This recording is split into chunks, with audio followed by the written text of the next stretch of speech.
At his peak, Gotti was one of the most powerful and dangerous crime bosses in the United States. During his era, he became widely known for his outspoken personality and flamboyant style, which gained him favor with some of the general public. Gotti became known as the Dapper Don, for his expensive clothes and personality in front of news cameras. Let's take a look at his bloody road to take the throne of the Gambino crime family. Early life. Gotti was born in the Bronx borough of New York City, on October 27, 1940. He was the fifth of the 13 children. As you might think, they lived a hard life due to poverty, which led him to learn using his fists to command respect. Ultimately dropped out of Franklin K. Lane High School at the age of 16. Gotti was involved in street gangs associated with New York City mafiosi from the age of 12. When he was 14, he was attempting to steal a cement mixer from a construction site when it fell, crushing his toes. This injury left him with a permanent limp. After leaving school, he devoted himself to working with the mafia-associated Fulton Rockaway Boys gang. Gambino crime family. Mobs were always on the lookout for thought gangsters that get the job done, and Gotti was one of them, as he was running errands for Carmine Fatico, hijacking trucks. Soon he was named acting capo, meaning captain of the Bergen crew.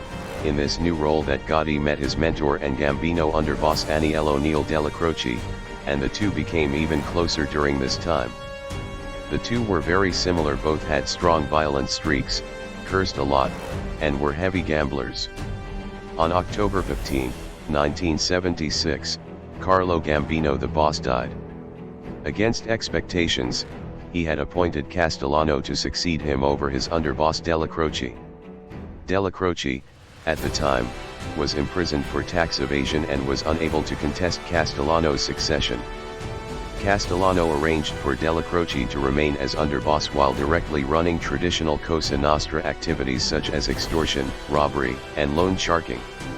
While Della Croce accepted Castellano's succession, the deal effectively split the Gambino family into two rival factions. Gotti was released in July 1977, after 2 years imprisonment. Under Gotti, the crew were Della Croce's biggest earners. In December 1978, Gotti assisted in the largest unrecovered cash robbery in history, the infamous Lufthansa heist at Kennedy Airport. An estimated $5.875 million, equivalent to $24.4 million in 2021, was stolen, with $5 million in cash and $875,000 in jewelry, making it the largest cash robbery committed on American soil at the time. Taking over the Gambino family, Gotti rapidly became dissatisfied with Castellano's leadership, regarding the new boss as being too isolated and greedy.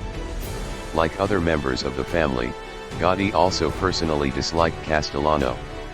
The boss lacked street credibility.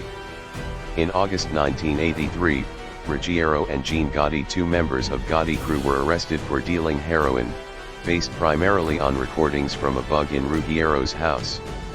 Castellano, who had banned men from his family from dealing drugs under threat of death, demanded transcripts of the tapes, and, when Ruggiero refused, as they were going to give the boss Castellano a clear evidence to go after Gotti. Hear this call of Della Croce talking about the tapes. I've been trying to get away with these things. But she's a straight already. I can't stop the guy from always bringing it up. Unless I tell the guy, hey, once you go, that's something you need to say something. Then all we gotta do then, we go and roll up and go to war. If that's what you want.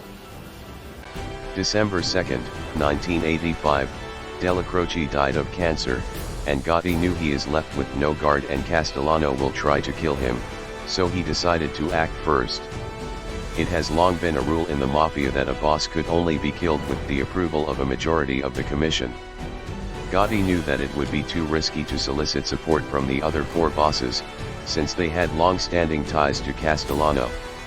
To get around this, he got the support of several important figures of his generation in the Lucchese, Colombo, and Bonanno families. Gotti showed some actual brilliance, how he arranged engineered the murder of Paul Castellano. He was a kind of a mastermind of how to make these things happen so that they were done efficiently with minimal witnesses so they could all get away with it. Gotti sent his right-hand man, Angelo, and he had told me, he said, Sammy, says, we're going to take out Paul. And Sammy Gravano was all in. Only about 11 people involved in this hit. Almost nobody knew who the target was until the very day of the murder. The plan was well choreographed. All of the shooters gathered down by Madison Square Park in Manhattan. Gotti had this whole hit crew dressed in the same way, long raincoats and wearing Russian fur hats. This, of course, was done to make identification problematic later for eyewitnesses. They were given their assignments, and they went uptown. Paul Castellano left his attorney's office in downtown or midtown Manhattan. Tommy Bellotti, who's Paul's underboss, he's driving Paul in Paul's town car. They didn't have a bodyguard. Neither was armed. He was just so certain of his security that no one would dare oppose him. And that shows you his fatal mistake. The streets were packed with a lot of people, which is another thing the planners figured that may be easy to blend in. So you had 4 primary shooters that were going to attack the cart, and then you had shooters strategically placed around corners in case they tried to get away or whatever. Gotti and Sammy the Bull Gravano were witnessing this from a car just across the street. Sammy's got a gun, so he's kind of a backup shooter, and they're positioned kind of as the lookouts to give the shooters a heads up if they were to see Paul coming down. Sammy's sitting there with a walkie-talkie.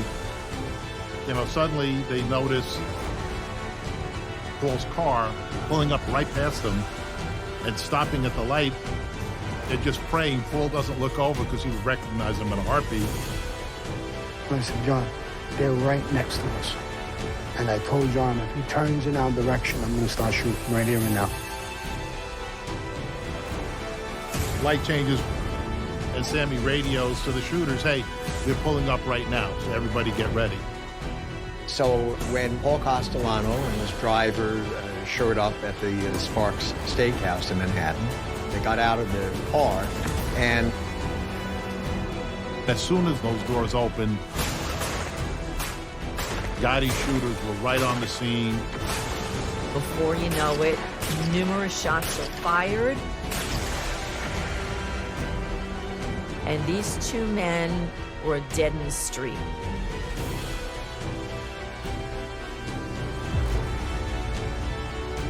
It went off as planned.